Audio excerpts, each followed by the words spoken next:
Thomas സാറിന്റെ കാറിൽ കഞ്ചാവ് കൊണ്ടുവച്ചു. എന്നിട്ട് സാഗറിനെ പ്രതിയുമാക്കി.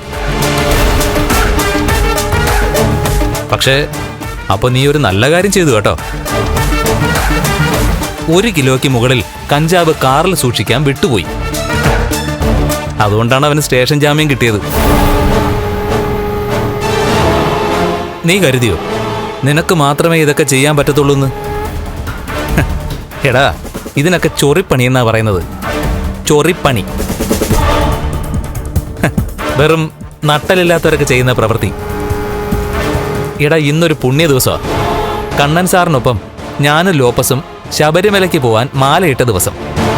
അന്ന് തന്നെ അയ്യപ്പസ്വാമി നിന്നെ ഇവിടെ എത്തിച്ചത് ദുഷ്ടനിഗ്രഹമായിട്ട് കരുതിയാ മതി. എനിക്കറിയടാ നീയാണിതിന്റെ പിന്നിലെന്ന്. വിളിച്ചു കൂടാ, നീ പറ അങ്ങനെ. എന്നാലും നിനക്ക് രക്ഷയൊന്നുമില്ല. സ്റ്റേഷൻ ജാമ്യം പോലും നിനക്ക് കിട്ടാൻ പോകുന്നില്ല. നീ റിമാൻഡിലായി ജയിലിൽ കിടക്കും. മഞ്ജുവിനെയും സാഗറിനെയും നീ ജീവിക്കാൻ സമ്മതിച്ചില്ലെങ്കിൽ പിന്നെ നിന്നെ ജീവിക്കാൻ ഞാനും സമ്മതിക്കില്ല. അതുപോലെ തന്നെ കണ്ണൻ സാറിന്റെയും മഹാലക്ഷ്മിയുടെയും നേർക്കുള്ള നിന്റെ ഈ നോട്ടം അവസാനിപ്പിച്ചേ പറ്റൂ. എടാ, ഞാൻ ജയിൽ പുള്ളിയാവാൻ പോവാ. അങ്ങനെയുള്ള ഒരുത്തന് ഇനി എന്തും ചെയ്യാനുള്ള മനക്കരുത്തുണ്ടാവും.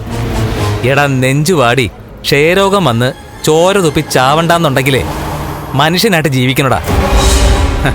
മണ്ഡലകാലമാ. ദേ, മാലയിട്ടിരിക്കുക. അതുകൊണ്ട് ഈ മാർക്കോ മല ചവിട്ടുന്നത് വരെ അടങ്ങി ഒതുങ്ങി നടക്കും എന്ന ധാരണയൊന്നും നിനക്ക് വേണ്ട. ദുഷ്ടനിഗ്രഹത്തിനാ എല്ലാ ഭഗവാന്മാരും അവതരിച്ചിട്ടുള്ളത്. അതുകൊണ്ട് എനിക്ക് പ്രിയപ്പെട്ടവരെ നോവിച്ച അവൻ്റെയൊക്കെ ചങ്കിടിച്ച് വാട്ടും ഞാൻ. ഇന്നും ഞാൻ എൻ്റെ മഞ്ജുവിനെ സ്നേഹിക്കുന്നുണ്ട്. അങ്ങനെയുള്ള എൻ്റെ ഭാര്യയാ എൻ്റെ വിശ്വസ്തനായിട്ട് നിന്നവൻ തട്ടിക്കൊണ്ടു പോയത്.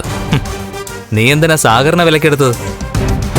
മഹാലക്ഷ്മിയും കണ്ണൻ സാറിനെയും തമ്മിൽ വേർപിരിക്കാനല്ലേ? നീയുമായിട്ട് സൗഹൃദം കൂടിയിട്ട് പിന്നീട് ബന്ധം പരിധി വിട്ട് പോവുകയും ചെയ്ത പെൺകുട്ടികളുണ്ട് ഒരുപാട്. എന്നാ ആ ഗണത്തില് നീ മഹാലക്ഷ്മിയും പെടുത്താൻ നോക്കി. എല്ലാ ആണുങ്ങളും പെണ്ണുങ്ങളും ഒന്നുപോലെ അല്ല. ആ സത്യം ഇനിയെങ്കിലും നീ തിരിച്ചറിയും. നീ കരുതി നീ പോയി ടെക്സ്റ്റൈൽസിലെ മാനേജറിനെ സ്വാധീനിച്ച മഞ്ജുവിന്റെ ജോലി പോകുന്നു. അതൊന്നും നടക്കില്ലടാ മേഘ. ഞാനാണ് മഞ്ജുവിനെ സാഗറിനെ ഒന്നിപ്പിച്ചതെങ്കിൽ അവരുടെ മുന്നോട്ടുള്ള പോക്കിലും ഞാനുണ്ടാവും. ഇനി അവരെ നിനക്ക് എന്തെങ്കിലും ചെയ്യണമെങ്കിൽ ആദ്യം നീ എന്നെ വെട്ടി വീഴ്ത്തണം. അല്ലാത്തടത്തോളം കാലം അവരെ ഒരു മണ്ണ് നുള്ളിയിടാൻ ഞാൻ സമ്മതിക്കില്ലടാ.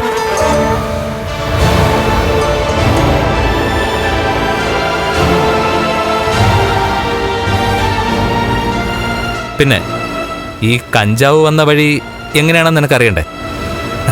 പറഞ്ഞുതരാടാ.